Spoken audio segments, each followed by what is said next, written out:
ঘোষিত সম্মিলিত নলেজ পরিষদের উদ্যোগে স্বীকৃতিপ্রাপ্ত এবং অধিভুক্ত সকল শিক্ষা প্রতিষ্ঠান একযোগে এন্ট্রিভুক্ত দাবিতে আমরা 17 জুন থেকে জাতীয় প্রেস ক্লাবের সামনে আমরা অবস্থান কর্মসূচি দিয়েছিলাম।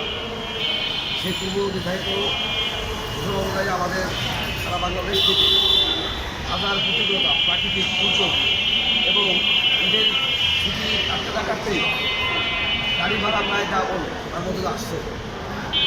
তো আমাদের শান্তিপূর্ণ অবস্থান কর্মসূচিকে আমরা একটা গত বৃহস্পতিবার দিন আমরা শিক্ষামন্ত্রী অভিযোগে একটা পদযাত্রা শান্তিপূর্ণ পদযাত্রা একদম পরিবর্তন শেষ হয়ে গেছে।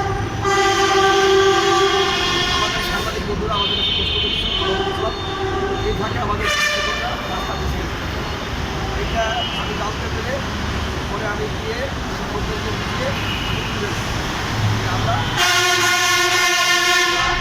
আমরা এই সরকারের কোনো খারাপ কিছু চাই না। সরকার বিগত হলে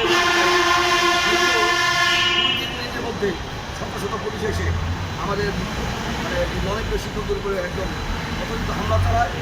আমাকে সহ আমি প্রিন্সিপাল সেলিম মিয়া, সমস্ত দলের পরিষদের প্রধান সমন্বয়, আমাদের মুখ্য সমন্বয় প্রিন্সিপাল নজরুল ইসলাম, সাগরের সমন্বয় প্রিন্সিপাল মনিবুল হক এবং আমাদের অন্যতম সমন্বয় প্রিন্সিপাল বাকিবুল্লাহ জোনায়েদকে গ্রেপ্তার করে আমাকে আমার নলেজের শিক্ষকরা এবং সাংবাদিকের সহায়তা আমাকে পুলিশের কাছে ফিরে নিয়ে আসে।